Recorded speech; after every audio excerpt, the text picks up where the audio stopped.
La radio en français en Colombie-Britannique fête ses 50 ans. 50 ans de moments fous, de moments sérieux et de moments audacieux qu'on partage avec vous, fidèles auditeurs de CBUF-FM.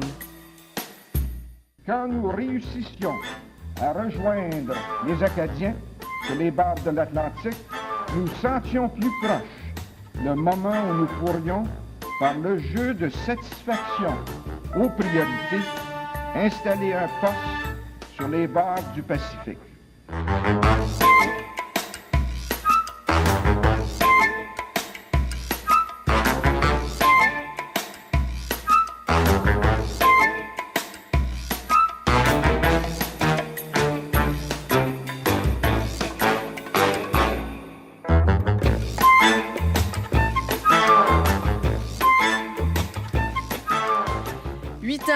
Presque 18 maintenant. On souligne aujourd'hui les 50 ans de la radio française de Radio-Canada à Vancouver. Le 1er décembre 67, je vous le rappelle, Radio-Canada établissait enfin une antenne locale en Colombie-Britannique. Ses installations et sa douzaine d'employés partageaient le 7e étage de l'hôtel Vancouver avec les collègues de la CBC, bien sûr. Et avec nos invités en première heure, on a parlé de quelques moments charnières de cette radio française, de la place qu'elle occupait au sein de la communauté francophone de Vancouver et de la province. Et pour ce deuxième volet, on va s'intéresser aux artisans de la radio, à ce qui les animait, tout en évoquant des souvenirs marquants de leur parcours et ce qui les anime toujours, bien sûr. En studio avec moi maintenant, on a gardé Denis Bouvier, je le disais tantôt. Comme les Denis meubles. Bouvier, c'est ça. Je l'aurais pas dit, moi. Non. Mais vous l'avez dit vous-même. Mais non, mais Denis qui est un gardien de la mémoire de cette radio-là, de bien des façons, en photo, en images, avec plein de documents qu'il nous a amenés ce matin. Hélène Degan. Bonjour, Hélène. Bonjour, comment allez-vous? Ben, ça va très bien, contente de vous voir ici ce matin. Je suis contente de vous rencontrer. Ben oui, enfin, ça y est. Journaliste culturelle qui, pendant plus de 20 ans, nous aura fait connaître une panoplie d'artistes, d'œuvres mémorables aussi, une foule d'entrevues. Hélène, on va en parler de ça, bien sûr. Sylvia Lécuyer, bonjour, Madame Lécuyer. Bonjour, Marie. Grande dame des ondes, que l'on connaît désormais, bien sûr, pour cette émission Place à l'Opéra sur les ondes d'Ici Musique. Et puis, on a aussi au téléphone Michel Picard. Bonjour, Michel. Bonjour, vous êtes tellement gentil de m'inviter. C'est comme un retour nostalgique à une époque heureuse. Ben, ça fait plaisir. Maintenant, il y a beaucoup de Caroline. Dans le temps, je comprends qu'il y avait beaucoup de Michel là, aussi ici. Michel Picard, animateur des tout débuts, qui pratique toujours ce noble métier à Unique FM, la radio francophone à Ottawa. Merci d'être avec nous, vous quatre, ce matin. On vous a demandé de fouiller votre mémoire, de trouver des moments marquants de vos années à la radio française ici à Vancouver. Hélène, je vais commencer avec vous. Avant d'être journaliste culturelle à Radio-Canada, vous avez été comédienne, comme Joyce Janvier. J'ai aussi fait un peu de théâtre, oui. C'est ça. Mais surtout, vous, avant cette carrière radiophonique, vous avez été une auditrice de la radio, bien sûr, en français, ici. Quelle place la radio occupait déjà dans votre vie avant d'arriver ici à Radio-Canada? C'est un peu compliqué parce que moi, je suis arrivée en 57, donc avant... Oui, avant la radio. Avant la radio. En français, ouais. Et donc, ça veut dire que les premières 10 années, j'ai pas vraiment parlé beaucoup français. Il y avait peu de francophones à ce moment-là. Pas autant qu'aujourd'hui, c'est ce que moi je dis, là, sans les avoir comptés. Ouais. Mais ce qui était fantastique, c'est qu'on a annoncé 67, l'arrivée de la radio de Radio-Canada ici sur la côte du Pacifique. Absolument fantastique. Alors, comme j'habitais la Hunts Bay à ce moment-là, ça veut dire qu'on était entre Horseshoe Bay et la route pour Whistler, mais le signal de Radio-Canada n'entrait pas au point de départ. Ben non, mais il y a encore un peu de difficulté Moi, je suis à Horseshoe Bay, je vous dis que c'est encore très difficile aujourd'hui. Ben, à ce moment-là, c'était plus que difficile, c'était non-existant. Ça n'existait pas. Donc, mon mari et mon ex-mari, à l'époque, m'avait dit, écoute, on a un bateau à voile, on est trop près des montagnes, c'est pour ça qu'on ne capte pas Radio-Canada en français. Le signal n'est pas suffisamment fort, ou Dieu sait quelle raison technologique. Ouais. Alors, ce qu'il a fait, tous les dimanches, on partait avec nos 2 enfants, eux, les 2 garçons et mon ex-époux manœuvraient, quand même, fallait pas couler. Oui, dans le bonheur. Restait en vie pour aller en français. Oui. Moi, j'étais assise dans mon coin, je ne parlais à personne pendant 1 heure ou 2 et j'écoutais la radio française sur la côte du Pacifique. C'est vrai, mais c'est tellement une belle histoire, ça. En bateau. Ben, c'était qu'on flottait. Mais c'est dire à quel point c'était important pour les gens. Quand on a entendu en deuxième heure, Marie Robillard, auditrice depuis les tout débuts de la radio aussi, qui disait à Julie Landry dans un reportage, moi, je me suis mise à pleurer. C'est ce que ça voulait dire. L'arrivée de la radio pour elle, en français, ici, ça l'a émue profondément. Elle se disait, mais vous avez pas idée à quel point c'est important pour nous d'avoir ça. Alors, voilà, on y allait même en voilier pour chercher ce signal-là. Et aussi, ce qui se passait à ce moment-là avec tous les anglophones qu'il y avait normalement, de toute façon, c'est que le français se perdait. Moi, j'ai pas perdu mon français, mais j'étais quand même 10 ans où je parlais surtout anglais. Donc ça, c'est un rôle très important, je pense, de Radio-Canada en français, là, non pas le CBC, mais le Radio-Canada même, pour garder son français juste en écoutant. Ouais. Donc, j'y crois, oui. Mais si on m'avait dit à ce moment-là que j'aurais plus tard une carrière en carrière où on fait une présence, un travail. Carrière, je pense qu'on peut dire ça. Enfin, oui. Mais On est d'accord. je ne l'aurais pas cru.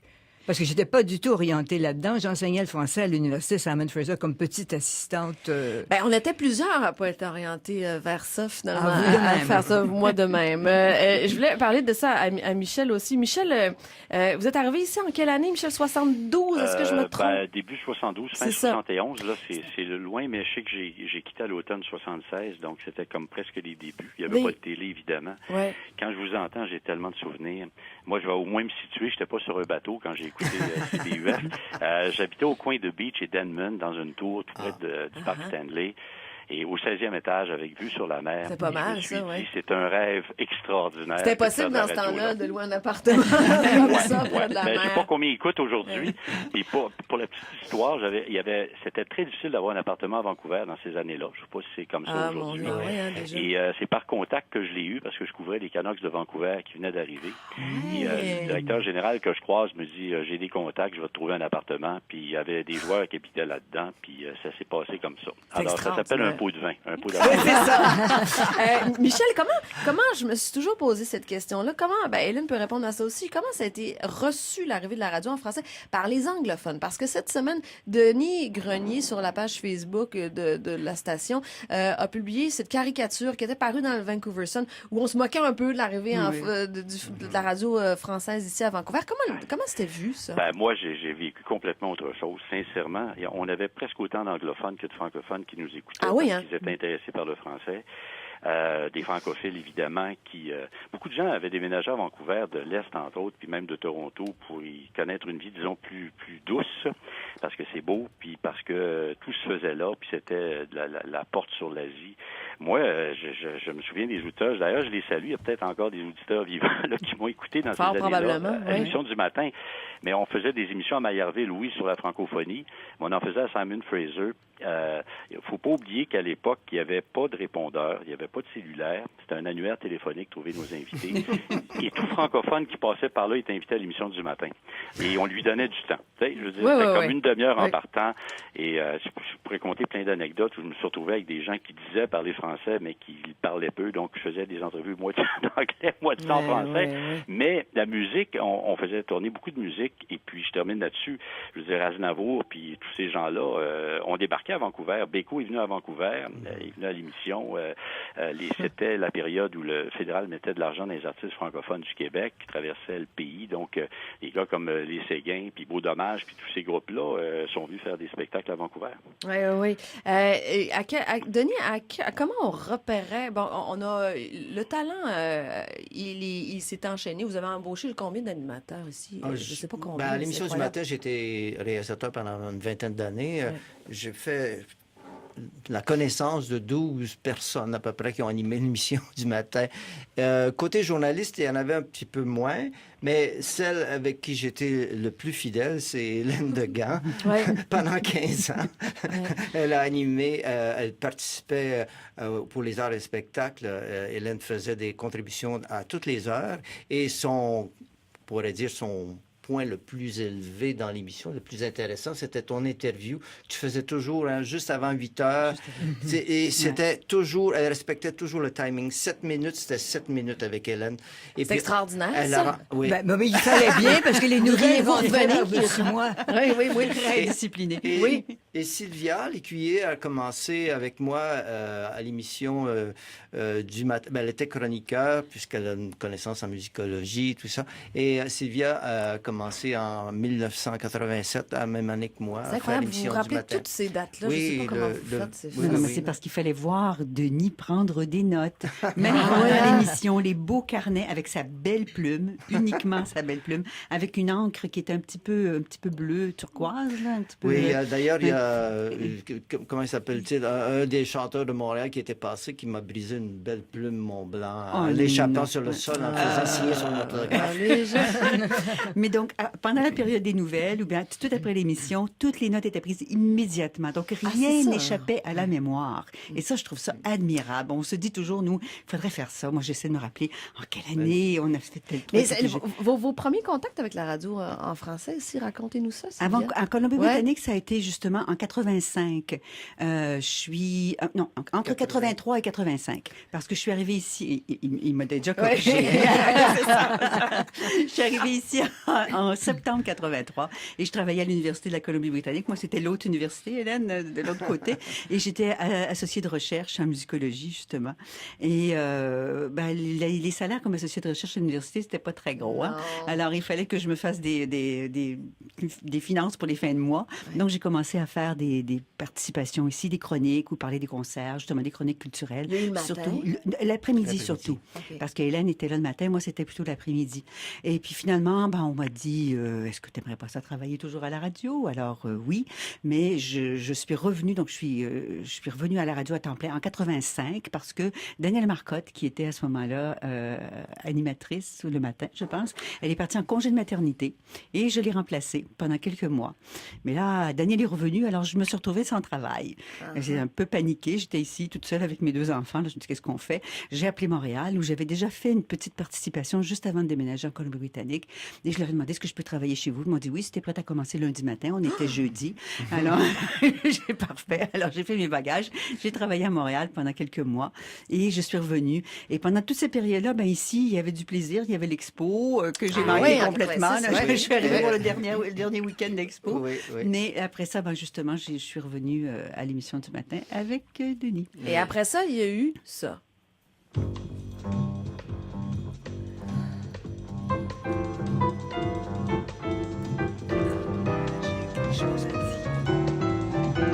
Ici Sylvia Lécuyer de Vancouver, c'est Vent d'Ouest.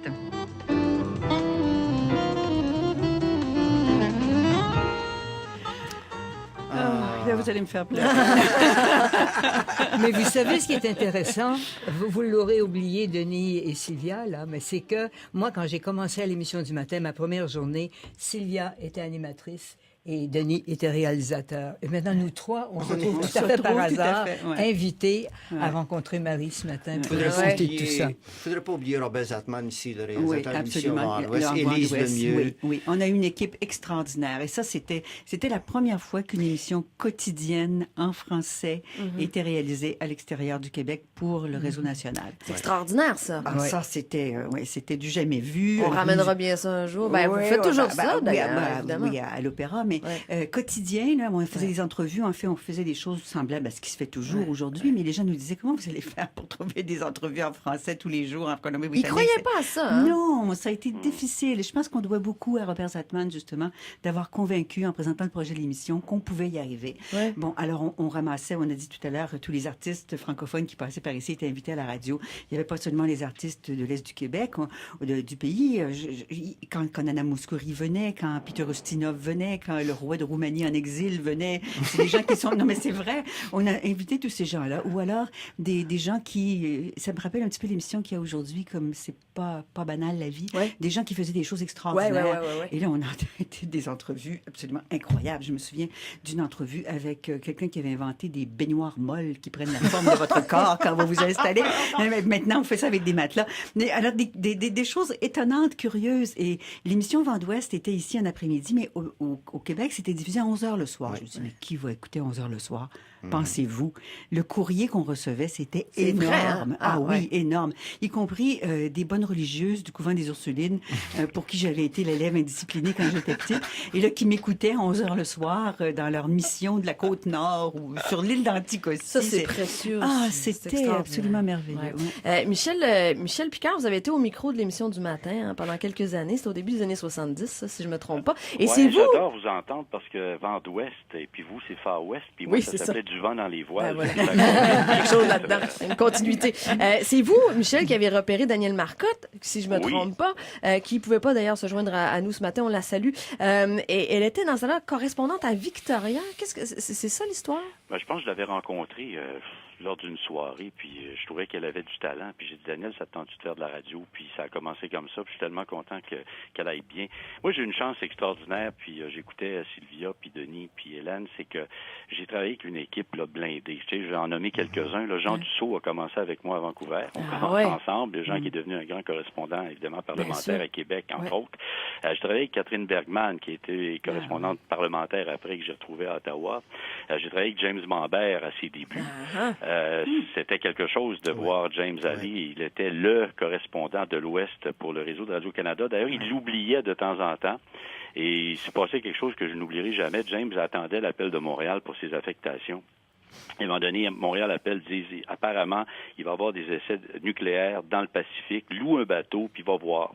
Sauf que ça se passait dans les Marquises, et James, qui était un bon pêcheur, m'a dit, j'aurais dû louer un bateau, puis envoyer le compte à Radio-Canada. Et il l'a pas fait. Eux avaient regardé à la carte, ils ont dit, le gars le plus près des Marquises, c'est James, on va l'envoyer là.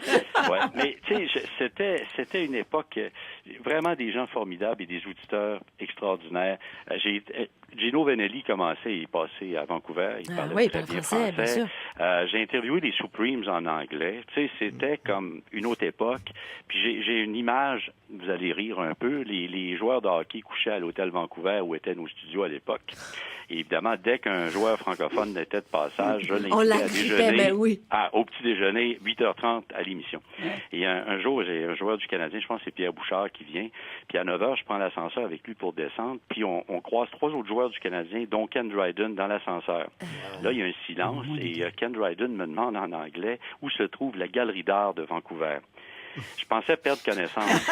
Mais Ken Dryden, qui est les 3 autres joueurs n'avaient pas l'air trop intéressés. Ken Dryden, ça, c'est ça. Il y a des bars de danseuses, mais non. Alors, j'ai dit à Ken, ça se fait bien à pied. C'était sur Georgia. Elle doit être encore là. Oui, tout à fait. Absolument. Bon. Oui. Et il est parti à pied voir la galerie d'art. Je comprends pourquoi il a gagné cette Coupe Stanley. Oui, non, mais c'est vrai, mais c'est un être extraordinaire, Ken Dryden, un intellectuel du hockey, d'ailleurs, qui s'intéresse à une foule de choses. Hélène, est-ce que tous les chemins mènent à la radio? Joyce Janvier, Hélène, moi-même, on n'est pas unique dans notre parcours professionnel, peut-être atypique vers le journalisme et l'animation, parce que moi aussi, j'ai été comédienne avant de faire de la radio. Mais comment on repérait le talent? Comment on venait vous chercher à cette époque-là pour faire de la radio? Justement, on vous croisait pas dans la rue quand même, ça fonctionnait Presque. Presque. C'est-à-dire que je cherchais du travail à un moment donné, je voulais arrêter d'enseigner à Simon Fraser.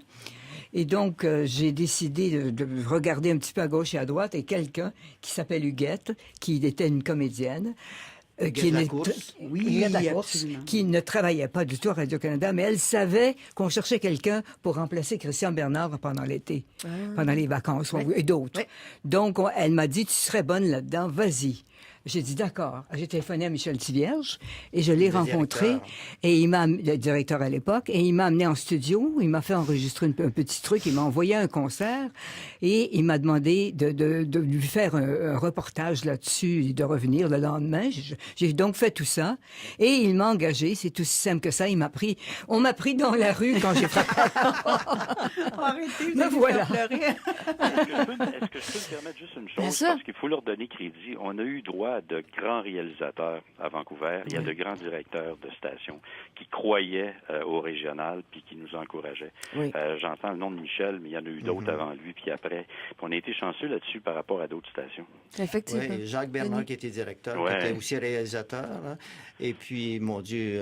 et animateur. Animateur également. Il a animé l'émission du matin avec moi en 92. Une voix magnifique d'ailleurs. On a eu une belle voix. Pierre Touga qui a réalisé avec toi probablement, Michel. Michel? Oui, moi oui, je travaillais À avec lui à l'époque la de Daniel fin. Marcotte. Claude Urtubise, moi j'ai commencé avec Adrien Bouchard, je veux dire. Ouais. Mais il y avait tellement de qualité à l'antenne, François Ismer.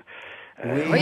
Oui. Tu sais, les noms me viennent, là, Alain puis à un moment de donné, Grosbois. il y avait un Français qui s'appelait Jacques Bayot. Je sais pas si ça dit quelque chose. Jacques Bayot qui dirigeait aussi Le Soleil, je pense, le De journal. la Colombie-Britannique, là. Et Ouais. puis qui vendait des annonces, parce qu'on avait des annonces à l'antenne. Qui a été directeur des communications ici Ah oui. du Canada. Ouais. Il y a eu beaucoup de rencontres. Bon, ben, le métier qu'on fait, c'est la belle chose de ce métier-là, c'est qu'on rencontre beaucoup de gens. On a quelque chose qui va vous rappeler quelque chose, Hélène. Dites, Eduardo, comment est-ce qu'on demande à sa mère, surtout justement quand elle s'appelle Sophia Loren, à jouer dans son film? Maman, est-ce que tu veux lire ça une seconde? Et qu'est-ce qu'elle a répondu? Elle l'a lu, et en fait, ce qui me faisait très peur, parce que c'est une femme très très consciencieuse, et c'est une femme avec un grand sens de vérité. Et j'espérais énormément que dans le rôle d'Olivia, elle se retrouve, ou elle retrouve des côtés de son âme. Parce que je savais que si elle ne les trouvait pas, même si j'étais son fils, elle n'aurait jamais fait le film. Ce qui est juste. Est-ce que... Là, ce qu'on entend, pour mettre les gens en contexte, c'est Hélène, le gars qui rencontrait Eduardo Ponti, Oui. fils de Sophia Loren Et de Carlo et Ponti. de Carlo Voilà. Ponti, voilà. Oui, C'est extraordinaire, ça. Hein, C'était absolument extraordinaire comme rencontre. C'était un jeune homme qui c'était à peu près son premier film, Between Strangers ou quelque chose comme ça s'appelait. Et c'était un film en anglais. Il avait choisi ça non en italien, non en français. Et c'était le fils de Sophia Loren. Et il était beau, il était grand, imagine, il était ouais. charmant. Oui. Je pense qu'il avait hérité tous ces traits-là de sa mère. Mais Denis était là aussi. oui, mais moi, je me souviens d'une conversation avec Julien Clerc au téléphone à Paris. Tu étais en studio et lui, il se promenait avec les premiers cellulaires. Il descendait dans la rue pour nous faire entendre la vie à Paris ce matin-là. Et des sirènes d'ambulance. Il nous envoyait ça de Paris à Vancouver, plutôt que de parler de sa musique, de Il s'en venait à ses Vancouver, sources. puis il venait faire un spectacle, mais on l'interviewait avant. Puis il y avait comment il s'appelle? Julio Iglesias. Oui, et à l'époque, c'était lui qui avait vendu le plus grand nombre de disques au monde, d'albums Ça au tombait monde. sur le jour de son anniversaire. Je lui avais fait chanter Bon anniversaire. Il chantait très bien. Denis, il y en a eu Jeanne Moreau. Vous avez vu rencontrer Oui, Jeanne Jeanne Moreau. Moreau, aussi, mais curieusement, cette interview a été diffusée sur le réseau 30 ans après que j'ai fait l'interview. ouais? J'osais pas la mettre en ondes, j'ai dit ça sera pas bon, mais avec l'archiviste, j'ai réécouté ça. J'ai dit, bon Dieu, c'est intéressant. Alors, on l'a fait mettre en ondes par l'émission de Catherine Pépin, je pense qu'elle s'appelle. Oui, enfin, non, il y a tellement d'anecdotes. Je veux dire, je me souviens. Tu as quelque chose à faire entendre? Oui, j'ai quelque chose à faire entendre, mais vous pouvez finir votre Oui, phrase, d'accord. là. Non, je me souviens qu'il y avait une émission du matin, ça s'appelait Far West à un moment donné. Ah oui, puis ça Non, peut pas ça, l'Express du Pacifique. Oui, Non, c'est pas l'Express du Pacifique. L'Orient L'Orient Express. Express. Je l'ai dit parce que j'allais le L'Orient Express, on a travaillé là. Oui, on était en Nanaimo et il y avait un chemin de fer juste à côté de l'école où on faisait l'émission. Et puis, dans les dernières minutes, dans les dernières secondes de l'émission, tu as entendu ding, ding, ding, ding, ding. Sylvia, vous avez animé cette émission, l'Orient Express, mais on a autre chose à vous faire écouter. En continuant le long de la rue de l'Université, en se baladant dans le quartier des Invalides, on aboutit devant une très belle perspective. À gauche, l'esplanade et l'hôtel des Invalides. À droite, le plus beau pont de Paris, le pont Alexandre III, avec ses statues qui, elles aussi, ont été restaurées et redorées à l'occasion du bicentenaire de la Révolution. Et au milieu du pont, qu'est-ce qu'on voit encore? La tour Eiffel, tellement grande qu'elle fait paraître bien plus courte les distances qu'elle ne fait en Votre réalité. passion pour la musique a donné lieu à de très beaux moments radiophoniques, hein, Sylvia. Cette série documentaire sur les rues de Paris, ça c'était diffusé dans le cadre de l'émission Musiciens du dimanche. Racontez-nous ça. Alors ça, c'était... de temps en temps, j'avais envie de m'évader des émissions quotidiennes. Hein? Oui, oui, oui. Et puis les voyages, ça a toujours été ma passion. Ouais. Alors j'avais conçu, c'est ça, une série d'émissions sur les voyages en musique. Il y a une série sur les rues de Paris, il y en a une sur des grands musées du monde, il y en a une sur la visite de toute la côte ouest de l'Amérique du Nord et du Sud, toutes sortes de séries comme ça.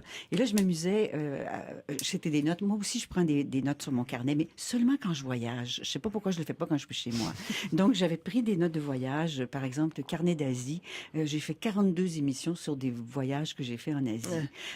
Et tout ça en l'illustrant en musique. La série des rues de Paris, ça a eu beaucoup de succès. Ouais. J'en avais fait 2 versions. Une version pour la première chaîne, puis une version pour la chaîne classique à l'époque, donc chaîne culturelle, voilà. Donc une version qui durait 2 heures, une version qui durait 1 heure. Et ça a eu tellement de succès que le réseau anglais m'a demandé d'en faire une version anglaise. Ah oui. Ce que j'ai fait. Et c'était inséré dans l'émission de Bill Richardson à ce moment-là. Parce que de temps en temps, on a fait quand même des collaborations avec CBC.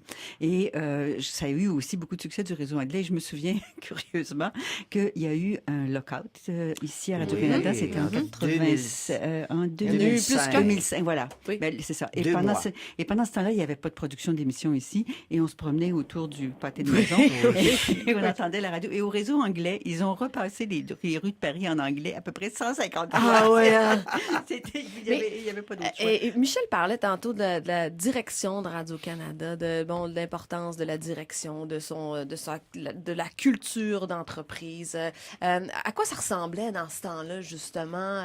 Michel peut en dire un mot, certainement. Sylvia, après, je vais vous entendre tous là-dessus. J'ai presque envie de citer la mère de Napoléon. Pour vous que ça dure, mais ça n'a pas duré. Oui, c'est vrai. Ouais. Vous avez demandé, posé la question aux autres, comment ils sont arrivés à Radio-Canada. Moi, je sortais de l'université. Je suis allé passer une audition. C'était Henri Bergeron qui les faisait passer. J'avais un choc parce que c'était une super vedette. Puis il m'a appelé quelques semaines après, puis il m'a envoyé à Saskatoon. Je suis resté 1 an. Et là, Aurélien Bouchard cherchait un animateur pour remplacer Serge Arsenault, qui était parti à Ottawa, puis ensuite à Montréal. Puis il est passé me voir, puis il me dit, écoute, je trouve ça intéressant, tu as beaucoup à apprendre, mais j'ai une dernière question pour toi. Est-ce que tu joues au hockey? Je voyais vraiment pas le lien. J'ai dit oui, j'ai joué universitaire. Il dit parfait, t'as l'emploi. Là, j'ai compris quand je suis arrivé à Vancouver qu'on jouait dans une ligue de médias extrêmement, disons, costaude. Il n'y avait que 3 francophones. On jouait avec les CBC contre les autres. Et au premier match, il y a eu une bagarre générale. Là, j'ai compris pourquoi. C'est pas trop. Mais oui, on a eu des gens. Henri Bergeron, je sais pas si les autres ont vécu ça. Henri Bergeron, Raymond Laplante et beaucoup d'autres annonceurs là, qui étaient les chefs annonceurs écoutaient nos rubans. Et il nous envoyait de l'information, des correctifs, etc. Ouais. C'est M. Charette, moi, qui m'avait passé mon entrevue. Raymond Charette. Oui. Mais c'était le papa de Christiane. Oui, le papa de Christiane, exactement. J'étais entrée dans le bureau des annonceurs à Montréal et j'ai dit, moi, je veux passer une audition. Alors, ils m'ont dit, là, c'est dommage, mais on a besoin de personne. Mais j'ai dit, là, je suis arrivée, je suis venue de Québec, par hasard, j'étais dans le coin, alors je voudrais passer une audition. Alors, ils m'ont dit, c'est parfait. Ils m'ont fait lire des bulletins de nouvelles avec des noms qui venaient de tous les pays. C'était absolument un vrai cauchemar. Dvorak là-dedans? Ah oui. Mais avec les noms de musiciens, j'étais correct. Oui, musicologue. Ça m'a aidé pas mal, ça, je dois dire. C'est ça. On va prendre une petite pause musicale. On s'en revient dans quelques secondes. Vous écoutez la voix française de Radio-Canada sur la côte du Pacifique, CBUF FM, Vancouver. 50 ans de radio, c'est 50 ans d'anecdotes, d'histoires et de clins d'œil qu'on partage avec vous. Fidèles auditeurs de CBUF-FM, célébrez les 50 ans de votre radio.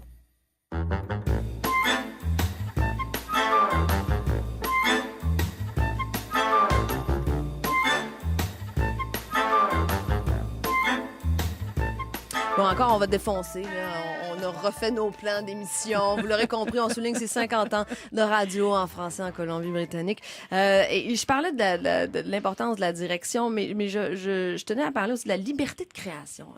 Ça, j'ai l'impression, quand on fait de la radio, moi, ça fait 5 ans que je fais ça, mais je vois des photos d'archives, des trucs qui sont faits à l'époque. Il y avait les studios de télé aussi qui faisaient une tonne de choses, mais la radio aussi, il y a eu une foule de radio-romans, de trucs comme ça. Oui. Et je suis verte de jalousie parce que je me dis, mon Dieu, mais c'est vrai, cette radio publique-là avait des moyens. Fallait se battre quand même. Fallait se battre, mais on les faisait, ces choses-là. On avait beaucoup de radiothéâtre à un moment donné avec Michel Tivierge, justement. Oui, moi, j'allais à Montréal pour... je rencontrais les patrons, comme Sylvia, pour dire, écoutez, il y a des choses qui se passent sur la côte ouest là, qui vaut la peine de faire entendre sur le réseau national. Et j'ai acheté les droits, par exemple, de la pièce Billy Bishop Goes to War, qui a fait le tour du monde en anglais. Mais moi, j'ai fait une adaptation avec Régent Roy, qui a joué le rôle principal. J'ai fait venir Rémi Girard de Québec pour jouer des rôles secondaires. Et quelques années plus tard, j'ai acheté une autre pièce, c'était La Skull de Maurice Pani chez Ken McDonald, que j'ai fait traduire par Gabriel Gauthier. Et puis Michel Rivard, que j'ai engagé pour venir jouer ici à Vancouver pendant 2 semaines pour mettre sur le réseau. Et on a vu le spectacle de Michel hier soir. J'allais lui donner une photo qu'on avait prise à l'époque. Parce que aussi, il a fait la mémoire. C'est tellement intéressant parce que dans le fond, l'objectif de la radio, c'est de donner. On est une courroie de transmission, de donner la parole aux gens qu'on dessert. Puis on avait des moyens, c'est vrai, je me souviens d'une tonne d'émissions spéciales qu'on faisait à Terrasse ou à Nanaimo ou à Victoria. Et on donnait la parole aux gens qui étaient là, même si la communauté francophone était petite, elle était tissée serrée. Puis il y avait les francophiles qui s'ajoutaient, de nouvelles générations. Donc il y avait tout un défi aussi au niveau même de la langue comme telle. Ah oui, bien sûr, évidemment. Et la réaction des gens, il faut dire. Hein, je me souviens d'un matin où j'animais l'émission du matin, puis on avait parlé de sushis, puis moi j'aimerais donc ça, apprendre à faire des sushis. Alors qu'est-ce qu'on voit? C'est Robert Lecrom de l'Hôtel Vancouver qui débarque en studio avec sa cocotte remplie de riz, qui déballe toutes ses affaires et qui nous montre comment faire rouler nos sushis. Mais ça, c'est parce que tout le monde écoutait aussi. Les francophones étaient là très présents. J'ai l'impression qu'ils sont un peu plus dispersés aujourd'hui. Ça a changé, ça, je pense. Non, Denis? Non, maintenant, la radio s'écoute sur Internet. On a tellement différemment. On a beaucoup de moyens de rejoindre, de se faire entendre. C'est ce que je veux dire par disperser, c'est plus du tout la même chose. Le contact, il était là, à la radio, en direct à ce moment-là. C'était un lien. Le téléphone marchait beaucoup. La recherche marchait beaucoup pour trouver des francophones. Je me souviens d'avoir envoyé en province Robert Hotton, qui est président, directeur de la Fédération des francophones de la Colombie-Britannique présentement. Mais Robert faisait ce qu'on appelait la grande parenté. Peut-être tu te souviens, Sylvia. Oui, absolument. Alors lui, il prenait sa moto l'été, puis je l'envoyais en province. Va chercher des francophones. Il nous ramenait ça. On faisait des interviews tout l'été et lui, il diffusait ça dans l'année qui suivait. Il y a Maurice Guibard, par exemple, qui maintenant fait connaître la communauté francophone, qui avait une chronique à l'émission du matin. Et il y avait James Barber, qui était popote. Il faisait ça dans les chroniques. Il a fait une émission de télé à la CBC après. Il était chroniqueur dans notre émission le matin. L'émission, à l'époque où je réalisais, on a essayé d'être vraiment plus il y a eu un concours qui a très bien marché, là, qui s'appelait Le Grand Défi. J'attendais qu'on parle du Grand Défi. Voilà, Caroline Gascon, qui arrête pas de me dire à l'époque du Grand Défi. Je me fais toujours rappeler ça, le Grand Défi. C'est un jeu questionnaire pour faire connaître le français auprès des élèves du programme cadre et d'immersion. Ça marchait beaucoup, ça. On avait une trentaine d'écoles chaque année. Mais c'était un piège un petit peu qu'on posait à nos étudiants, nos pauvres. Il fallait d'abord appeler les parents pour faire réveiller l'élève. Parce qu'à 7h10, il était en ondes. Là, les parents, c'est tous des anglophones, alors ils expliquaient à la radio, mais heureusement, les enseignants nous aidaient dans ce processus-là. Et souvent, on leur posait des questions qui étaient dans l'actualité du jour, publiées dans les journaux du matin. Et les pauvres petits, mais graduellement, on a réussi à faire des questions qui étaient reliées à leur programme d'études parce que ça n'avait aucun sens. Mais ça a duré longtemps, le Grand Défi, à l'émission du matin. Il y avait un trophée qui était gagné. Je me souviens d'être allée en avion donner le trophée sur l'île de Vancouver, juste au nord de Nanaimo. J'avais le trophée, une plaque. Et sais-tu où elle est rendue, cette plaque? Non. Ben, c'est la Société historique francophone. Je l'ai donné parce que moi, je l'ai rescapé parce qu'à un moment donné, elle prenait le bord de la poubelle ici. Tu sais, il y a tellement de changements survenus dans nos édifices. On se débarrassait de beaucoup de choses. Alors, moi, j'ai récupéré tout ça et j'ai donné ça à la Société. C'est là qu'elle est rendue. Ben oui, c'est ça. Vous êtes allé porter ça en avion comme ça? Dans ce petit avion, on a atterri dans la cour de l'école. Ça se peut pas, ces affaires-là. Ça se peut pas, ces choses-là, aujourd'hui, Sylvia. Non, c'est vrai. Mais c'est vrai qu'il y avait une belle liberté. Puis, je dois dire qu'on parlait tantôt du rapport entre les anglophones et les francophones. Dans l'édifice, ici, quand il y avait des choses folles qui se passaient, c'était toujours du côté des services français. Si tu entrais dans l'édifice à 7 h le matin et que ça sentait la cuisine, tu savais qu'il fallait que tu ailles au Studio 4. On était en train de sauter des crêpes. On était... Vous avez fait rentrer, c'est pas un veau? Oui, ça c'était... Dans les studios, moi, je me suis fait raconter cette histoire-là. Sylvie Beauregard avait fait venir un veau pour m'offrir ça pour mon cadeau d'anniversaire. Oui, c'est un cadeau facile à entretenir. Je trouvais qu'il y avait des beaux yeux, les veaux, les vaches. Est-ce que ça s'est terminé en blanquette? Non, le veau est retourné à la ferme tranquillement. Mais c'est vrai que c'est bon, la blanquette de veau. Non, il est retourné à la ferme tranquillement, mais on a livré le veau pendant l'émission. Sylvia, elle aime beaucoup les animaux. Elle a amené son chat Chiboubinou. J'aimerais ça, moi aussi, pour faire ça. Mais enfin, Hélène, quel souvenir vous gardez de cette époque-là, justement, avec est-ce qu'on avait les moyens de nos ambitions à la radio? Je ne sais pas si on avait vraiment les moyens de nos ambitions. Il semble qu'il y avait moins de limites peut-être qu'aujourd'hui. Je n'en sais rien puisque je suis plus directement liée à Radio-Canada. Je ne sais pas. Mais je pense que c'est un milieu qui encourage les idées, qui encourage la création. Et c'est ça qui marche bien, d'après moi. Quelqu'un a une idée, va la soumettre à quelqu'un. Ça, c'est quand j'étais là. Je ne sais pas si c'est toujours le cas maintenant. que... Jusqu'à un certain point, oui, Ouais. je dirais. Oui. Oui. Oui, tout à fait. Mais en même temps, je sais pas, j'ai quelque chose de... Je suis encore très jalouse de vous. Il y a quelque chose qui est pas la même chose, on dirait, aujourd'hui, mais enfin, c'est différent, certainement, moi, Michel. je pourrais commenter, mais n'étant plus à Radio-Canada après 42 ans, ce que je trouve triste, de fait, et ça se passe au niveau du conseil d'administration puis de la vision de ce qu'on doit faire avec notre réseau public, tout simplement, c'est qu'on a mis de côté pas mal, dans certaines régions, une programmation originale. Je veux dire, c'est très centralisé, et puis les gens qui habitent en région, qui habitent en province, veulent une radio de proximité. On a éliminé plein d'émissions. C'est pas juste une question d'argent, là, c'est une question, je pense, d'attitude, de vision. Ben, on en a de moins en moins. On a snobé la radio au profit de la télé aussi, d'une certaine manière. Puis là, on a mis beaucoup d'énergie dans le web. Mais le web, là, c'est pas...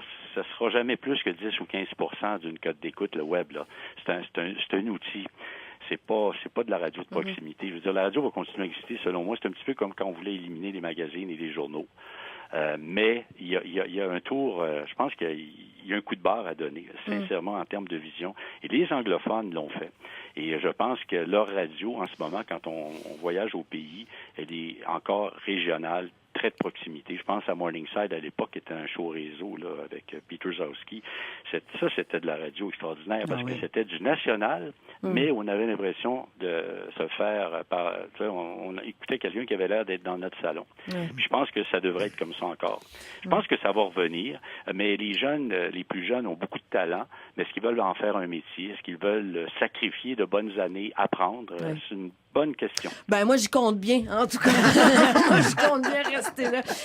Il nous reste 1 minute 30. Ça va trop vite. Je vais vous remercier tout de suite. Michel Picard, merci d'avoir été là avec nous. Sylvia Lécuyer, on vous souhaite encore de bonnes années à notre antenne. Vous allez rester avec nous. J'ai pas besoin de vous dire au revoir, vous partez pas bien loin.